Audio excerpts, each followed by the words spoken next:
وعلى آله الطاهرين وأصحابه الطيبين ومن تبعهم بإحسان إلى يوم الدين. أما بعد. محترم بھائی اور دوستو،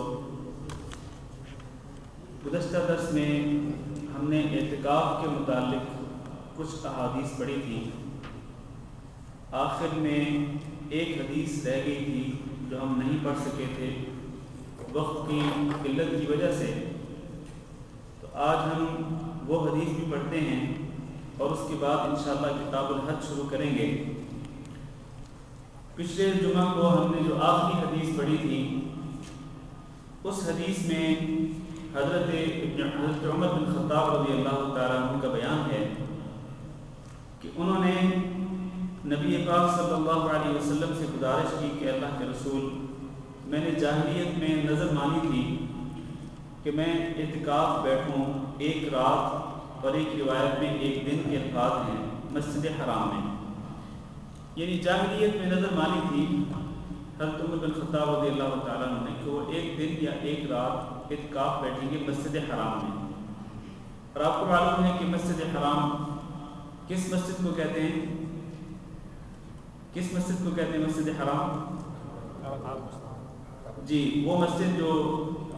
خانہ کعبہ کے ارد گرد ہے، جس کے متعلق اللہ رب العزت نے قرآن مجید میں ارشاد فرمایا کہ ان اول بیت وضع للناس للذی ببکۃ مبارکا وہدی للعالمین، کہ سب سے پہلا گھر جس کو روئے زمین پر اللہ کی عبادت کے لیے بنایا گیا وہ گھر ہے جو کہ مکہ میں ہے، وہ بابرکت ہے اور وہ تمام لوگوں کے لیے باعث ہدایت ہے. تو مسجد حرام میں حضرت عمر بن خطاب رضی اللہ تعالیٰ عنہ نے ایک دن یا ایک رات کا اعتکاف بیٹھنے کی نظر مانی. تو اس کے بارے میں نبی صلی اللہ علیہ وسلم سے سوال کیا کہ کیا میں یہ نظر پوری کر لوں یا نہیں. تو آپ صلی اللہ علیہ وسلم نے ارشاد فرمایا کہ فَأَوْفِ بِنَذْرِكَ، کہ تم اپنی نظر کو پورا کر لو. یہ اس بات کی دلیل ہے کہ نظر اگر اللہ رب العزت کی اطاعت کے متعلق ہو، یعنی ایسے کام کے متعلق ہو جو کہ اللہ رب العزت کے ہاں نیک ہو، کار خیر ہو اور اللہ کی رضا اور اس کے تقرب کا باعث بنتا ہو، تو اس کام کے لیے مانی گئی نظر جو ہے اس کو پورا کرنا ضروری ہے. نبی پاک صلی اللہ علیہ وسلم نے حضرت عمر بن خطاب رضی اللہ تعالیٰ عنہ کو نظر پوری کرنے کا حکم دیا، اوفی بنذرک، کہ عمر اپنی نظر کو پورا کرو. یہ حکم جو ہے اس میں امر کا صیغہ ہے، اوفی، پورا کرو اپنی نظر کو. یہ حکم نبی صلی اللہ علیہ وسلم کے اس بات کی دلیل ہے کہ اس طرح کی نظر کو پورا کرنا ضروری ہے. اگر کوئی شخص نظر مانتا ہے کسی ایسے کام کے لیے کہ جس میں اللہ کی نافرمانی ہو، کسی برے کام کے لیے وہ نظر مان لے. فرض کریں وہ یہ کہے کہ اگر مجھے میرا اگر فلاں کام ہو جائے اور وہ کام برا کام ہو، شریعت کی نظر میں وہ ناجائز اور حرام کام ہو، وہ یہ کہے کہ اگر میرا فلاں کام ہو جائے تو میں ایک دن یا ایک رات کا اعتکاف بیٹھوں گا مسجد حرام میں. اگر اس طرح کی نظر کوئی شخص مانتے ہیں تو کیا اس نظر کو پورا کیا جا سکتا ہے؟ اس نظر کو پورا کرنا درست نہیں ہے. نبی پاک صلی اللہ علیہ وسلم نے ارشاد فرمایا کہ من نذر ان یطیع اللہ فلیطعه ومن نذر ان یعصیہ فلا یعصیہ، کہ جو شخص اس بات کی نظر مانے کہ وہ اللہ کی فرمانبرداری کرے گا تو وہ اللہ کی فرمانبرداری کر گزرے، یعنی اس نظر کو پورا کر لے. لیکن جو شخص اس بات کی نظر مانے کہ وہ اللہ کی نافرمانی کرے گا فلا یعصیہ، تو اللہ کی نافرمانی نہ کرے. لہذا کسی بھی ایسے کام کی نظر کو پورا نہیں کیا جا سکتا جس میں اللہ رب العزت کی نافرمانی ہے. اور یہ حدیث ایک اور مسئلہ کے لیے بھی دلیل ہے، اور وہ یہ ہے کہ اعتکاف جو ہے ضروری نہیں کہ مکمل عشرے کا ہو، مکمل 10 دن کا اعتکاف ہو یا 20 دن کا اعتکاف ہو یا پورے مہینے کا اعتکاف ہو، نہیں، بلکہ ایک دن یا ایک رات کے لیے بھی اعتکاف ہو سکتا ہے. جیسے کہ اس حدیث میں حضرت عمر بن خطاب رضی اللہ تعالیٰ نے بیان کیا کہ انہوں نے ایک رات یا ایک دن کا اعتکاف بیٹھنے کی نظر مانی تھی. گویا کہ یہ جو اقل مدت ہے، یہ کم از کم مدت ہے جو کہ انسان اعتکاف کے طور پر بیٹھ سکتا ہے اللہ کے گھر میں، کوئی بھی اللہ کا گھر ہو، چاہے وہ مسجد حرام ہو، وہ مسجد نبوی ہو، وہ مسجد اقصی ہو، یا کوئی بھی اللہ کی مسجد ہو. کسی بھی جگہ پہ انسان یہ اقل مدت ہے جو کہ اس حدیث کے اندر بیان کی گئی ہے، کم از کم مدت 1 دن یا 1 رات، تو اس کے لیے انسان اعتکاف میں بیٹھ سکتا ہے۔ ویسے بعض اہل علم کا یہ کہنا ہے کہ اقل مدت اس سے بھی کم ہو سکتی ہے، یعنی ضروری نہیں کہ پوری 1 رات اعتکاف میں بیٹھیں یا پورا 1 دن اعتکاف میں بیٹھیں، اس سے بھی کم مدت اگر کوئی شخص 1 گھنٹہ 2 گھنٹے 3 گھنٹے دن کا 1 پہر یعنی 1/4 حصہ یا آدھا دن یا 2/3 2 حصے دن کے اگر وہ اعتکاف میں بیٹھتا ہے یا رات کے 2 حصے اعتکاف میں بیٹھتا ہے تو اس میں بھی شرعی طور پر کوئی قباحت نہیں ہے۔ یہ حدیث ایک اور مسئلے کے لیے بھی دلیل ہے، اور وہ یہ ہے کہ اعتکاف کے لیے روزہ رکھنا ضروری نہیں ہے۔ جیسے کہ بعض لوگ یہ کہتے ہیں کہ اعتکاف تبھی ہوگا جب روزے چل رہے ہوں گے، تو اعتکاف کے لیے روزہ ضروری نہیں ہے۔ اور اس سلسلے میں بعض ضعیف قسم کی احادیث بھی پیش کی جاتی ہیں، روایت کی گئی ہیں بعض ضعیف قسم کی احادیث جن میں یہ بیان کیا گیا ہے کہ لا اعتکاف الا بالصیام، کہ اعتکاف نہیں ہوگا مگر روزوں کے ساتھ، لیکن وہ حدیثیں ضعیف ہیں۔ آپ اس حدیث میں ملاحظہ کر رہے ہوں گے کہ حضرت عمر بن خطاب رضی اللہ تعالیٰ نے 1 دن یا 1 رات کا اعتکاف بیٹھنے کی نظر مانی تھی، اور اس میں روزے کا کوئی ذکر نہیں، لہذا بغیر روزے کے بھی اعتکاف انسان بیٹھ سکتا ہے۔ معنی یہ ہے کہ رمضان کے علاوہ بھی، رمضان المبارک کے علاوہ بھی کسی اور مہینے میں بھی انسان اگر اعتکاف بیٹھنا چاہے تو کوئی حرج نہیں، کیونکہ اعتکاف جس طرح ہم نے پہلے بھی بتلایا تھا کہ اعتکاف در حقیقت مکمل طور پر دنیاوی مشاغل سے منقطع ہو کر اللہ رب العزت کی رضا کے لیے کسی اللہ کے گھر میں بیٹھنا، یہ اعتکاف ہے، تاکہ اللہ رب العزت کا تقرب حاصل ہو، اللہ رب العزت کی رضا اور اس کی خوشنودی حاصل ہو۔ اس کے لیے انسان اگر کسی اللہ کے گھر میں بیٹھنا چاہے اعتکاف کے طور پر تو اس میں کوئی حرج نہیں، اس کے لیے روزہ رکھنا ضروری نہیں ہے۔ آج آخری حدیث پڑھتے ہیں اس باب کی۔ عن صفیہ بنت حیی رضی اللہ عنہا قالت كان رسول اللہ صلی اللہ علیہ وسلم معتکفا فی المسجد۔ حضرت صفیہ بنت حیی رضی اللہ تعالیٰ عنہ بیان کرتی ہیں، آپ کو معلوم ہوگا کہ حضرت صفیہ بنت حیی یہ رسول اکرم صلی اللہ علیہ وسلم کی زوجہ مطہرہ تھی۔ یہ حیی بن اخطب ایک یہودی سردار کا نام تھا، اور حضرت صفیہ جو ہیں یہ اس یہودی سردار کی بیٹی تھی،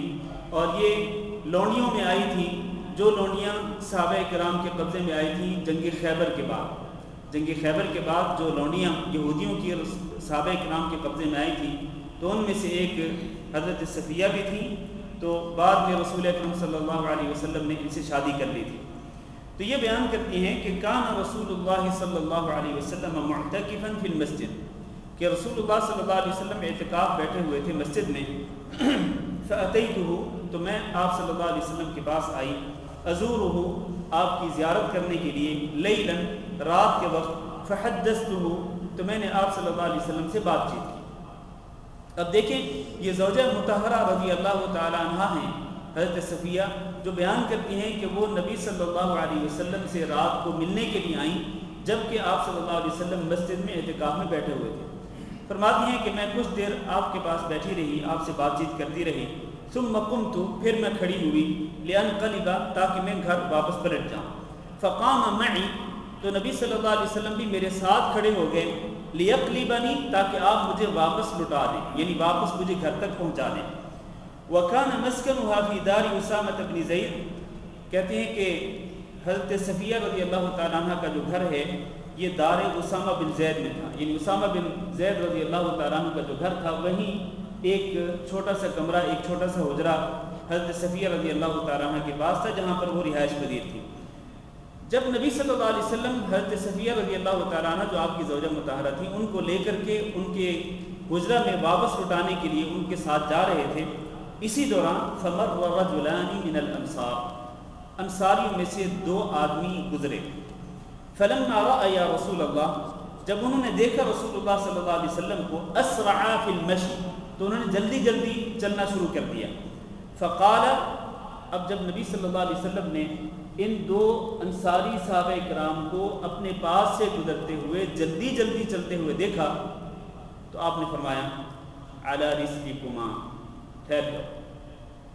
اور آرام آرام سے جاؤ، کوئی تمہیں جلد بازی کی ضرورت نہیں ہے، جلدی مت چلو، آرام آرام سے جاؤ۔ انہا صفیہ بنت حیی، یہ جو میرے ساتھ ہے یہ کون ہے؟ یہ صفیہ بنت حیی ہے جو میری زوجہ ہے، جو میری بیوی ہے۔ جب نبی صلی اللہ علیہ وسلم نے اپنے ساتھ جانے والی خاتون کے متعلق وضاحت کر دی کہ یہ میری بیوی ہیں، یہ کوئی اور خاتون نہیں ہے، میری زوجہ ہیں، اور ان کو میں اپنے گھر کی طرف، ان کے گھر کی طرف واپس لوٹانے کے لیے جا رہا ہوں، جب یہ وضاحت کی تو صحابہ کرام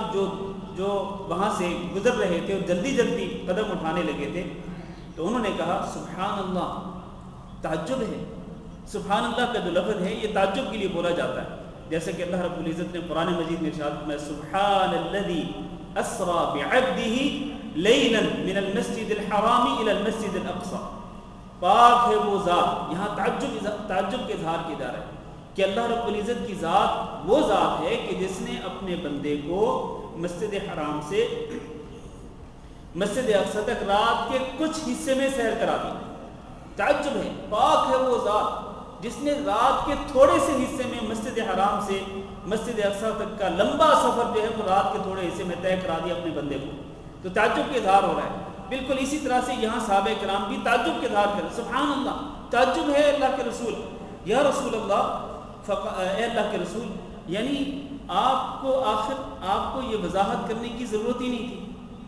آپ نے جو وضاحت کی کہ یہ میری بیوی ہیں صفیہ بنت حیی، آپ کو یہ وضاحت کرنے کی ضرورت ہی نہیں تھی۔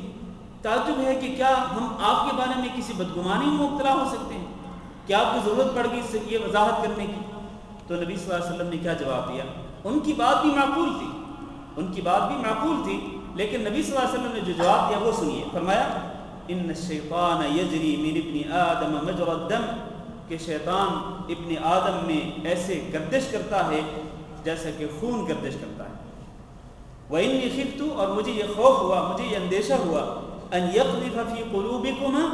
کہ یہ شیطان تمہارے دلوں کے اندر ڈال دے گا شرًا، کسی بری بات کو، بدگمانی کو ہو سکتا ہے تمہارے دلوں کے اندر پیدا کر دے۔ تو میں نے یعنی قبل اس کے کہ وہ بدگمانی تمہارے دلوں کے اندر پیدا ہوتی کہ پتہ نہیں یہ کون سی عورت ہے جو رسول اللہ صلی اللہ علیہ وسلم کے ساتھ رات کے اندھیرے میں واپس جا رہی ہے، پتہ نہیں کیا مسئلہ ہے یہ، قبل اس کے کہ آپ کے دلوں میں کوئی اس طرح کا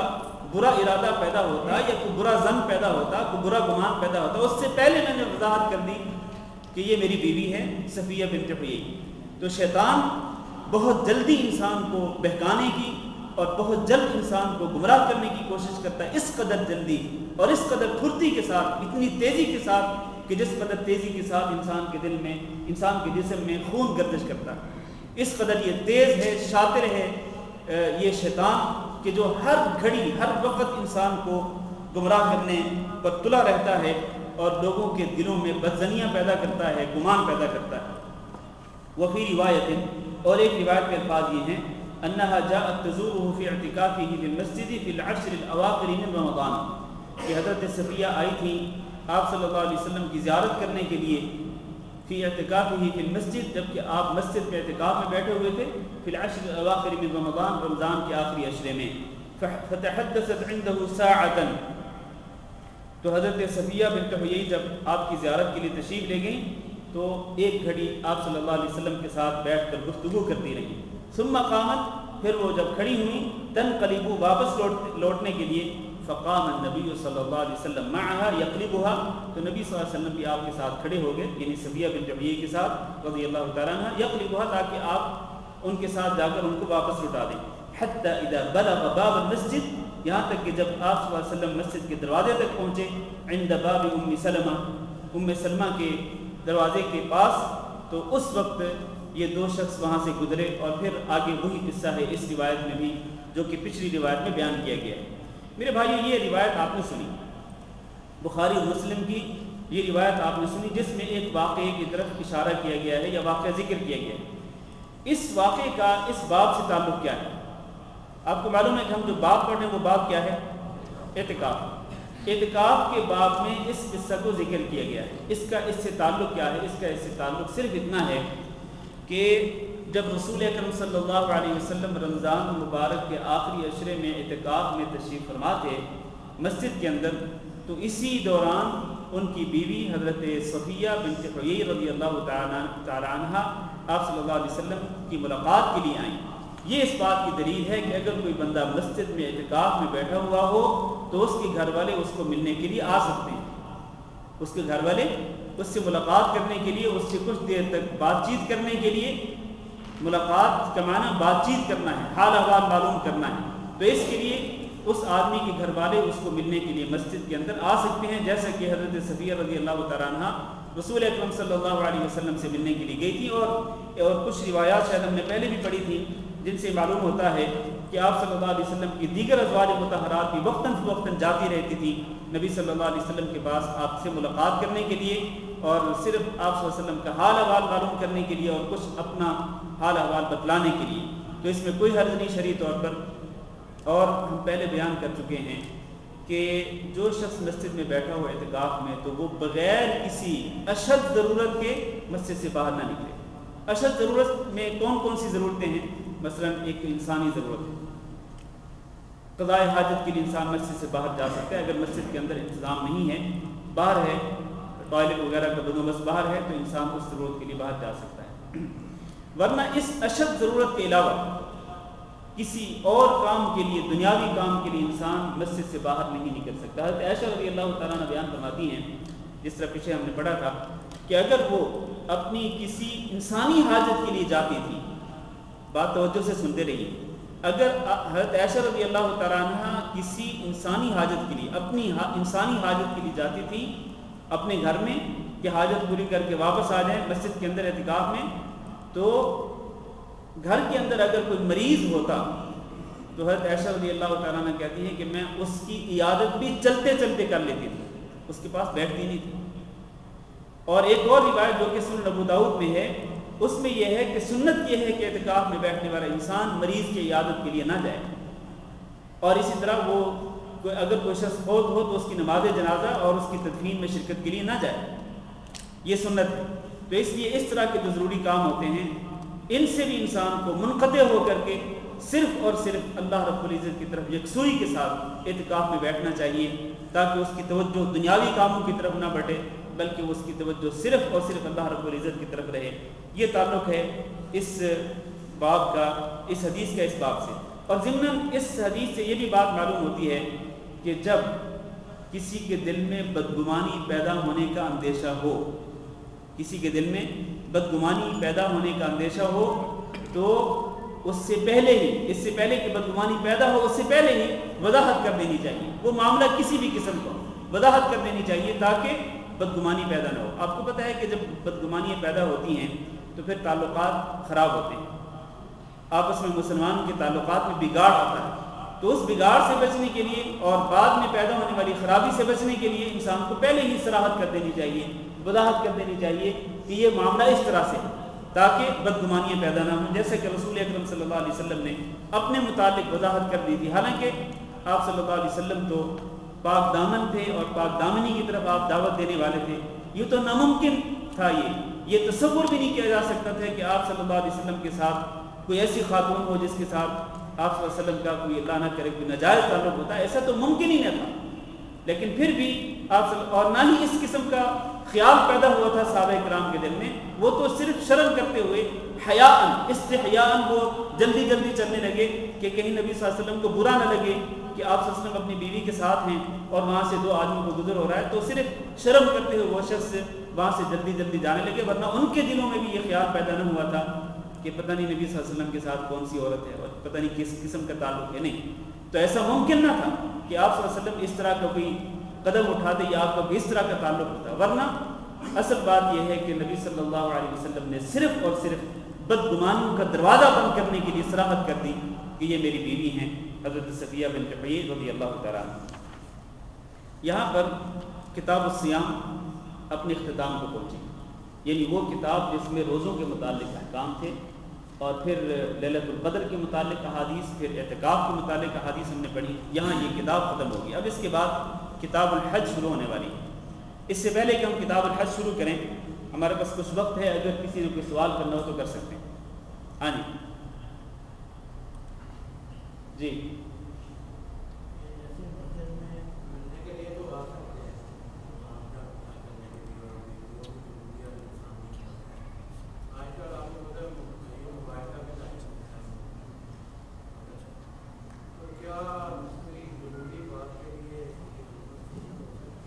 بزرگوں نے سوال کیا ہے کہ دوران اعتکاف کیا انسان اپنے موبائل ٹیلی فون پر اپنے گھر والوں سے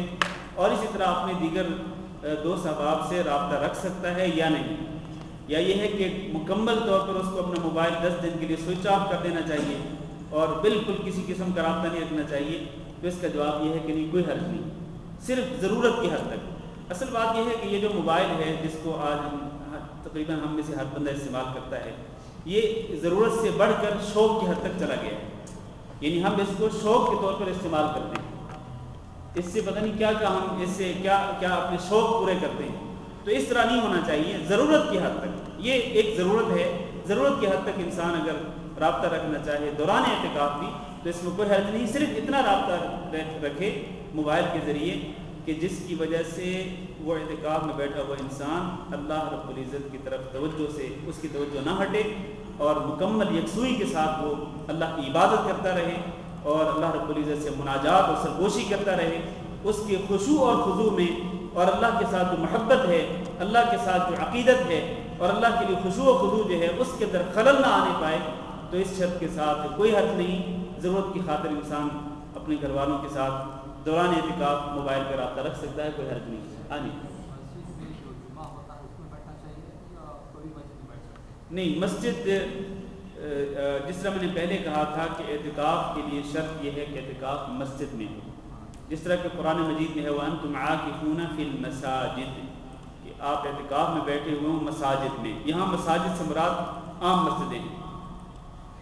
یہاں مساجد کے لیے، مسجد کے لیے شرط نہیں ہے کہ وہ مسجد ہو کہ جس میں جمعہ بھی ہوتا ہو تو وہاں اعتکاف میں بیٹھیں، نہیں، ایسی کوئی شرط نہیں ہے۔ اس لیے کسی ایسی مسجد میں بھی اعتکاف میں بیٹھ سکتے ہیں جہاں پر جمعہ نہ ہوتا ہو، تو دوران اعتکاف جب جمعہ کا دن آئے گا تو کوئی حرج نہیں، اعتکاف میں بیٹھنے والے انسان اس مسجد میں چلا جائے،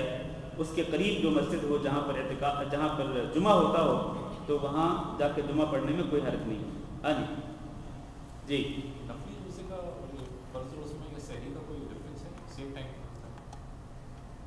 نفلی روزے اور فرضی روزے میں کس طرح کا فرق؟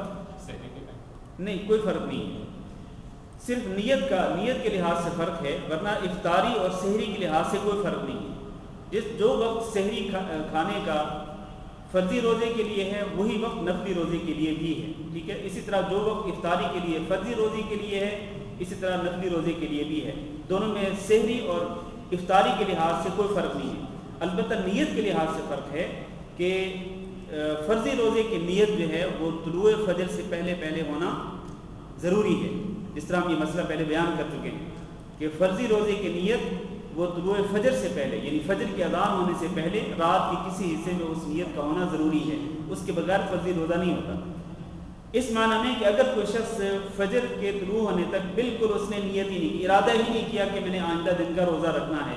اور ادھر سے فجر طلوع ہو گئی، فجر کی اذان ہو گئی، تو اب اگر یہ روزہ بھی رکھے گا چاہے سارا دن یہ بھوکا پیاسا رہے، اس کا روزہ نہیں ہوگا، کیونکہ اس نے روزے کی جو نیت ہے، فرضی روزے کی نیت وہ طلوع فجر سے پہلے نہیں کی، یعنی نیت کا معنی ارادہ ہے۔ اور جہاں تک نفلی روزے کا تعلق ہے تو نفلی روزے کی نیت جو ہے یہ ظہر تک ہو سکتی ہے، زوال آفتاب تک ہو سکتی ہے، اس شرط کے ساتھ کہ اس نے فجر کے طلوع ہونے کے بعد سے لے کر اب تک جب وہ نیت کرنے والا ہے اس وقت تک اس نے کچھ بھی کھایا پیا نہ ہو، اور روزہ توڑنے والی جو باقی چیزیں ہیں ان میں سے کسی کا ارتکاب نہ کیا ہو، تو وہ نیت کر کے اس کے بعد کمپلیٹ کر سکتا ہے اس روزے کو۔ تو یہ نیت کے لحاظ سے فرق ہے، ورنہ فرضی اور نفلی روزے کی باقی جو احکام ہیں ان میں کوئی فرق نہیں ہے۔ ہاں جی، مسجد میں داخل ہوتے وقت کوئی حرج نہیں ہے، اعتکاف کی نیت کر سکتے ہیں کہ میں جتنا وقت یہاں پر بیٹھا ہوں، چاہے وہ 1 گھنٹہ ہو، آدھا گھنٹہ ہو، اعتکاف کی نیت کے ساتھ مسجد کے اندر بیٹھ سکتے ہیں، اس میں کوئی حرج نہیں ہے۔ ہاں جی، روزے کا آپ نے فرمایا کہ ظہر تک آپ نے نیت کر سکتا ہے، اس کا مطلب ہے آپ نے غیر ارادی طور پہ کچھ کھایا نہیں ہے ظہر تک، اس کو کمپلیٹ کرنے کے لیے آپ نے باقی دن بھی کچھ نہ کھائے تو روزہ ہو جائے گا؟ جی، ہو جائے گا روزہ۔ نبی صلی اللہ علیہ وسلم بعض اوقات گھر میں تشریف لاتے تھے چاشت کے وقت، آپ اپنے گھر والوں سے پوچھتے تھے کہ کیا کھانے پینے کے لیے کوئی چیز ہے، تو اگر جواب ملتا کہ ہاں کچھ موجود ہے تو آپ کھا پی لیتے جو کچھ گھر میں موجود ہوتا، لیکن اگر گھر میں کچھ بھی کھانے پینے کے لیے نہ ہوتا تو آپ فرماتے کہ چلو میں آج روزہ رکھ لیتا ہوں۔ تو یہ اس بات کی دلیل ہے کہ اگر کوئی شخص ظہر تک، زوال آفتاب تک کچھ بھی کھاتا پیتا نہیں، اور پھر اس کے دل میں خیال پیدا ہوتا ہے کہ آج میں نے ویسے بھی کچھ نہیں کھایا پیا اور کوئی اور بھی ایسا کام نہیں کیا جس سے روزہ ٹوٹ جاتا ہو، تو چلو میں آج کے دن روزہ ہی مکمل کر لیتا ہوں، پھر وہ افطاری تک یعنی غروب آفتاب تک روزہ کمپلیٹ کرتا ہے، تو اس میں کوئی حرج نہیں، نفلی روزے کی نیت زوال آفتاب تک ہو سکتی ہے۔ ہاں جی،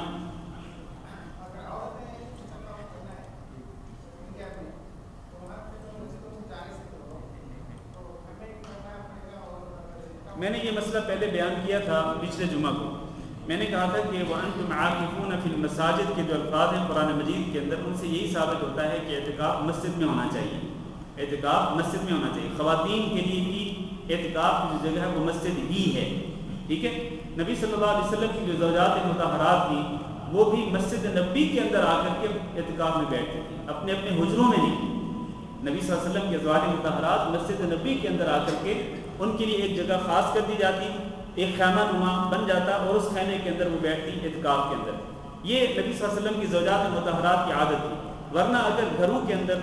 اپنے حجروں کے اندر اعتکاف بیٹھنا جائز ہوتا تو نبی صلی اللہ علیہ وسلم کی ازواج مطہرات جن کے حجرے نبی صلی اللہ علیہ وسلم کی مسجد یعنی مسجد نبی کے ساتھ متصل ہی تھی تو وہاں پر بھی وہ بیٹھ سکتی تھی، لیکن وہ وہاں پر نہیں بیٹھی بلکہ وہ مسجد کے اندر اعتکاف بیٹھتی تھی۔ تو اس کی دلیل ہے کہ عورتوں کے لیے بھی جو جائے اعتکاف ہے وہ مسجد ہی ہے، ٹھیک ہے۔ تاہم اس کی شرط یہ ہے کہ مسجد کے اندر پرامن ماحول موجود ہو کہ جہاں خواتین پرامن طور پر اعتکاف میں بیٹھ سکتی ہیں، خصوصاً مصلی نساء موجود ہو یا کم از کم ایسی جگہ موجود ہو کہ جہاں پر عورتیں الگ تھلگ رہیں اور ان کا مردوں کے ساتھ کوئی اختلاط نہ ہو سکے، اور پرامن ماحول بھی ہو، پرامن طور پر کسی فتنے کا اندیشہ نہ ہو، تو پھر عورتیں مسجد کے اندر ہی اعتکاف میں آ کے بیٹھیں۔ لیکن اگر اس طرح کا ملک ہو کہ جہاں پر اس طرح امن نہ پایا جاتا ہو اور خواتین کے لیے اس طرح کی مخصوص جگہ نہ ہو اور وہاں خدشہ ہو، فتنے کا اندیشہ ہو، تو پھر کوئی حرج نہیں۔ پھر اگر عورتیں گھروں کے اندر ہی وہ جگہ جہاں پر وہ نماز پڑھتی ہوں اسی کو وہ مسجد سمجھ کر کے، کیونکہ اللہ کے رسول صلی اللہ علیہ وسلم نے فرمایا کہ میرے لیے پوری روئے زمین جو ہے، پوری زمین میرے لیے مسجد بنائی گئی، تو اس لیے اگر کوئی عورت اپنے گھر کے ایک کونے کو بطور مسجد استعمال کرے، بطور مسجد اس کو سمجھ لے اور پھر وہیں پر اعتکاف میں بیٹھ جائے تو اس میں کوئی حرج نہیں ہے۔ بس اس کی شرط یہ ہے کہ اگر مسجد میں اعتکاف میں بیٹھنا ممکن نہ ہو تو پھر، ورنہ اگر ممکن ہو مسجد کے اندر اعتکاف میں بیٹھنا تو پھر مسجد کے اندر ہی بیٹھنا چاہیے۔ اب ہم کتاب الحج شروع کرتے ہیں۔ ہاں جی، درس کے لیے آتے ہیں مغرب سے لے کے پورے عشاء کے بعد کیا ہم لوگ اعتکاف کی نیت کر بیٹھ سکتے ہیں؟ ہاں جی، جو حضرات یہاں آتے ہیں درس کے لیے تشریف لاتے ہیں مغرب سے لے کر اور پھر عشاء کے بعد تک، جب تک ہمارا درس تفسیر کا درس ختم ہوتا ہے، تقریباً یہ دورانیہ ہوتا ہے، میرا خیال ہے 2 سے 2.5 گھنٹے کا یا 3 گھنٹے کا دورانیہ ہوتا ہے تقریباً، ہاں جی تقریباً 2 گھنٹے کا یا 2.5 گھنٹے کا دورانیہ ہوتا ہے۔ تو اگر اس دوران یعنی آتے ہوئے انسان اعتکاف کی نیت کر لے تو ایسا ہو سکتا ہے یا نہیں، یہ بھائی کا سوال ہے، تو میں پہلے ہی اس کا جواب دے چکا ہوں، اس میں کوئی حرج نہیں ہے، اس میں شرعی طور پر کوئی قباحت نہیں ہے۔ بات کرنا الاؤ ہے آپ جو دیکھیں، آپ جو یہ مثلا جو سوال جواب کر رہے ہیں یہ دین کے متعلق کر رہے ہیں، یہ دین کے متعلق جو سوال و جواب ہوتے ہیں، دیکھیں نا، یہ دین کو سمجھنا اور دین سمجھنے کے لیے سوال و جواب کرنا یہ اس دور کی بہت اہم ضرورت ہے، تو اس لیے یہ بھی ایک عبادت ہے، دین کو سمجھنا اور دین کو سمجھنے کے لیے سوال و جواب کرنا یہ بھی ایک اہم ضرورت ہے۔ ہاں البتہ یہ ہے کہ وہ جس طرح پہلے بھی کہہ چکا ہوں، موبائل کھول کر کے وہ چیٹنگ وغیرہ نہیں ہونی چاہیے، ہاں جی، اپنے دوستوں کے ساتھ میسج وغیرہ، اور آج کل تو بڑے یعنی جدید ذرائع آ چکے ہیں، فری میں انسان چیٹنگ کرتا ہے اور موبائل میں ٹیلیفون بھی، موبائل میں نیٹ بھی موجود ہوتا ہے، تو اس طرح کی چیزوں سے پرہیز کرتے ہوئے خالصتاً اللہ رب العزت کی رضا کے لیے آپ کی نیت یہ ہو کہ بس میں نے اللہ کی رضا اور اللہ کے تقرب کو حاصل کرنا ہے اور اللہ کی عبادت کرنی ہے، اور یہ علم بھی اللہ کی عبادت کا ایک حصہ ہے، تو اس لیے اگر اس طرح نیت اعتکاف کے ساتھ اگر بیٹھیں گے تو کوئی حرج نہیں۔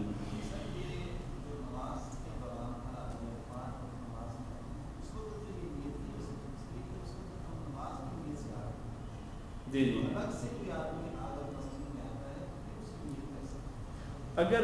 نماز دیکھیں، نماز بھی ایک اللہ رب العزت کے تقرب کے حصول کا ذریعہ ہے۔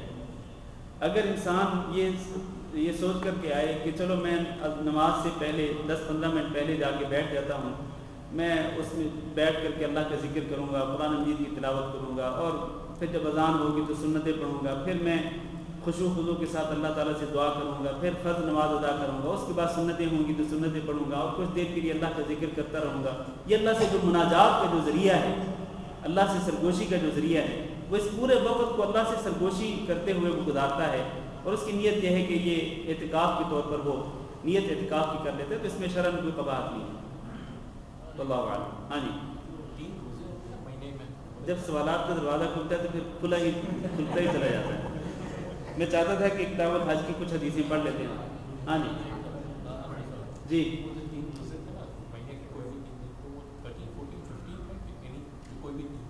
دیکھیں وہ مہینے کے جو 3 دن کے روزے ہیں، بہتر تو یہ ہے کہ وہ ایام 20 کے روزے رکھے جائیں، 13، 14 اور 15. ٹھیک ہے، لیکن جو حضرت ابو ہریرہ رضی اللہ تعالیٰ عنہ کو وصیت کی تھی نبی پاک صلی اللہ علیہ وسلم نے 3 باتوں کی، تو ان میں سے ایک بات یہ تھی کہ ہر مہینے میں 3 روزے رکھو. تو اس میں یہ کوئی قید نہیں ہے کہ وہ ایام 20 کے ہی 3 دن کے روزے رکھو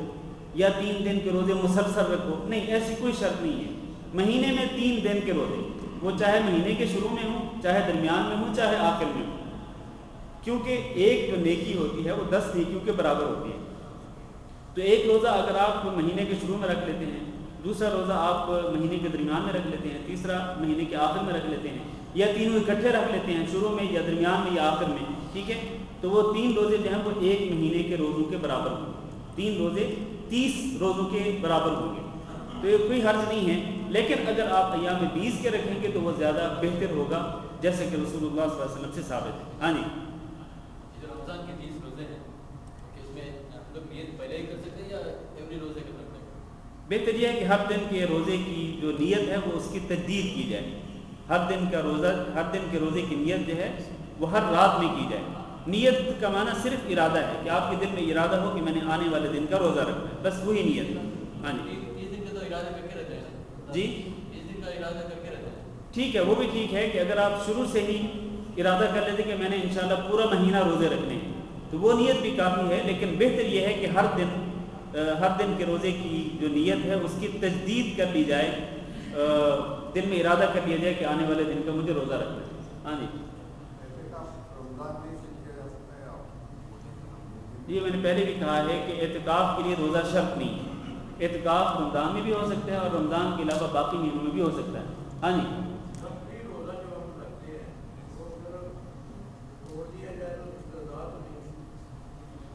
اگر کسی معقول عذر کی بنا پر توڑتے ہیں تو کوئی حرج نہیں ہے. ہاں جی، کتاب الحج، حج کا بیان. ہاں جی، نیت کرنے کی ضرورت کیا ہے جب ہم سحری کو ہی اٹھتے ہیں؟ ہاں جی، وہی تو روزہ رکھنے. میں پہلے اس کی وضاحت کر چکا ہوں کہ نیت سے مراد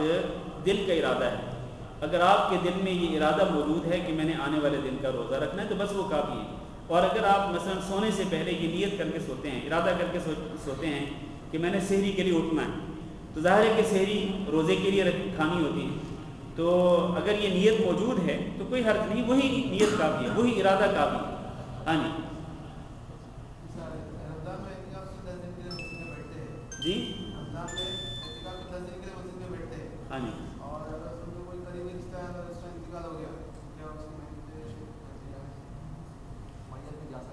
اعتکاف کے دوران میت کی نماز جنازہ یا اس کی تدفین میں شریک ہو سکتے ہیں یا نہیں، اس سے حتی الامکان بچنا چاہیے. حتی قریبی رشتہ دار بھی ہو تب بھی بچنا چاہیے. جی ہاں جی، پھر بھی سنت کے خلاف ہے یہ، لیکن کوئی حرج نہیں ہے اس میں. اگر کوئی شخص قریبی رشتہ دار کی نماز جنازہ یا اس کی تدفین میں شریک ہوتا ہے تو اس میں کوئی قباحت نہیں ہے. بس صرف یہ ہے کہ جب وہ جائے گا تو ظاہر ہے کہ جتنا وقت وہ جائے گا نماز جنازہ کے لیے، تدفین کے لیے، جتنا وقت وہ وہاں پر گزارے گا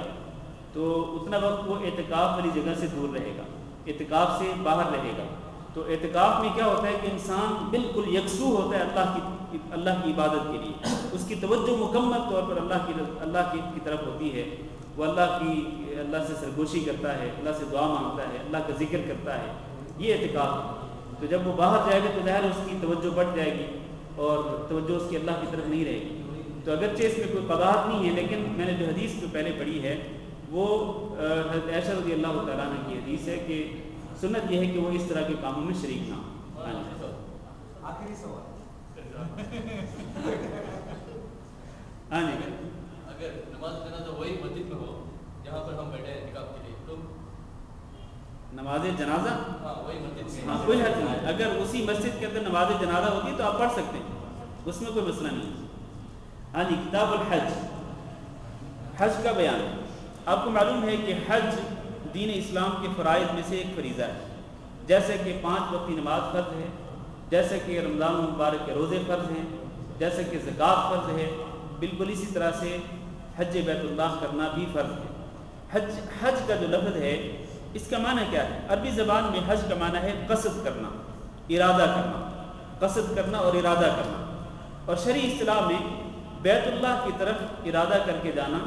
کچھ مخصوص احکامات کی ادائیگی کے لیے۔ وہ مخصوص احکامات کیا ہیں حج کے، ان کا ذکر بعد میں جو احادیث آ رہی ہیں ان میں انشاءاللہ کیا جائے گا۔ تو مخصوص احکام کی ادائیگی کے لیے بیت اللہ کی طرف ارادہ کر کے جانا، اس کو حج کہتے ہیں۔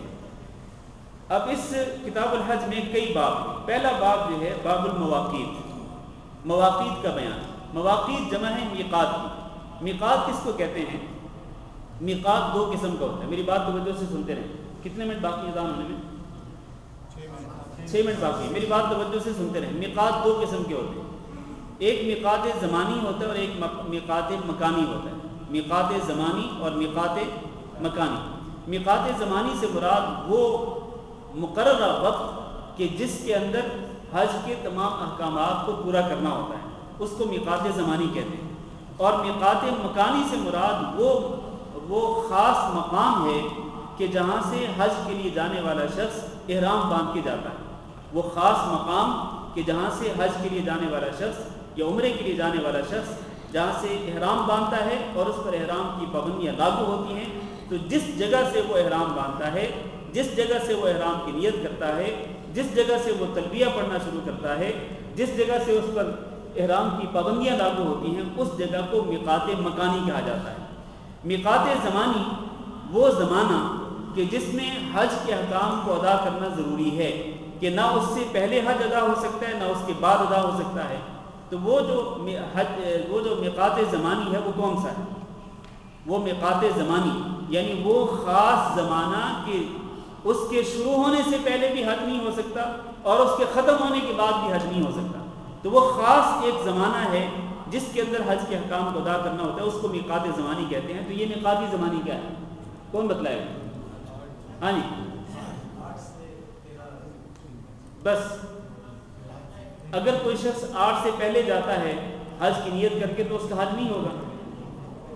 تو اس کا مطلب 8 کی تاریخ صحیح نہیں ہے، اس سے پہلے بھی تو جا سکتے ہیں۔ ہاں جی، گور صاحب، حج کے 3 مہینے پہلے، حج کے 3 مہینے پہلے مطلب کس تاریخ سے؟ حج ہوتا ہے 9 ذوالحج کو یوم عرفہ ہوتا ہے، اس سے 3 مہینے پہلے مطلب 9 رمضان سے، جی 40 دن پہلے، شوال سے۔ شوال کی کس تاریخ سے؟ پہلی تاریخ سے۔ شوال کی پہلی تاریخ سے لے کر کب تک؟ حج تک۔ حج کے کون سے دن تک؟ ہاں جی، عرفات کے دن تک۔ عرفات کے دن کے بعد بھی تو حج کے احکام ادا ہوتے ہیں۔ اچھا سنیں، ہاں جی، جی فرسٹ آف ذوالقعدہ سے لے کر کب تک؟ اچھا، میقات زمانی جو ہے، سنیں میری بات، میقات زمانی جو ہے کہ جس میں حج کا احرام باندھ کے جا سکتے ہیں، میقات زمانی جس میں حج کا احرام باندھ کے آپ جا سکتے ہیں، یہ شروع ہوتا ہے یکم شوال سے۔ جو جس بھائی نے یکم شوال کہا تھا اسے ہی کہا، یکم شوال سے حج کا احرام باندھ کے جا سکتے ہیں۔ اس کا مطلب یہ ہے کہ اگر کوئی شخص 30 رمضان کو جاتا ہے یا 29 رمضان کو جاتا ہے اور جاتے ہوئے میقات سے وہ نیت کرتا ہے کہ میں احرام باندھ رہا ہوں حج کے لیے، تو اس کا وہ احرام حج کے لیے قابل قبول نہیں ہوگا، کیونکہ اس نے میقات زمانی شروع ہونے سے پہلے احرام باندھا ہے۔ تو یہ حج کے لیے احرام نہیں ہوگا، یہ احرام اس کا عمرے کے لیے ہو سکتا ہے، کیونکہ عمرے کے لیے کوئی میقات نہیں ہے۔ عمرہ جو ہے وہ سال کے 12 مہینوں میں کسی بھی دن میں کر سکتے ہیں،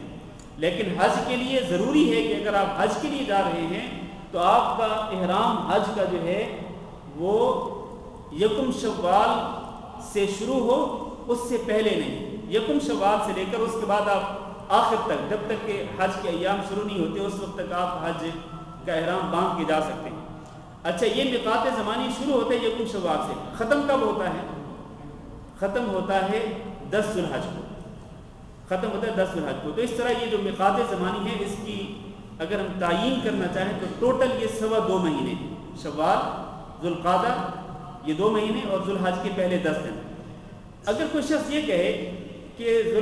شوال کے مہینے میں تو کوئی حج کے احکام ادا نہیں ہوتے اور ذوالقعدہ کے مہینے میں بھی حج کے کوئی احکام ادا نہیں ہوتے، حتیٰ کہ ذوالحج کے مہینے میں بھی جس طرح ایک صاحب نے کہا کہ 8 ذوالحج سے حج کا احرام، مکہ مکرمہ میں جو رہنے والے لوگ ہوتے ہیں وہ 8 ذوالحج کو احرام باندھ کے مینا میں چلے جاتے ہیں، تو حج کی عملی ادائیگی جو ہے وہ تو 8 ذوالحج سے شروع ہوتی ہے۔ تو پھر یہ جو ہم نے کہا کہ یکم شوال سے ہی یہ میقات زمانی شروع ہوتا ہے، تو اس کا کیا مطلب ہے؟ اس کا مطلب پہلے میں بیان کر چکا ہوں کہ وہ مدت جس میں انسان حج کا احرام باندھنے، حج کا احرام باندھ کر حج کی نیت کر کے جس میں وہ جا سکتا ہے، یہ اس مدت کا آغاز یکم شوال سے ہی ہو جاتا ہے۔ معنی یہ ہے کہ اگر کوئی شخص یکم شوال کو، فرض کریں یکم شوال کو ہی کوئی بندہ جاتا ہے اور میقات سے وہ احرام باندھتا ہے اور اس کی نیت جو ہے وہ ہے حج تمتع کرنے کی، چنانچہ وہ عمرے کی نیت کرے گا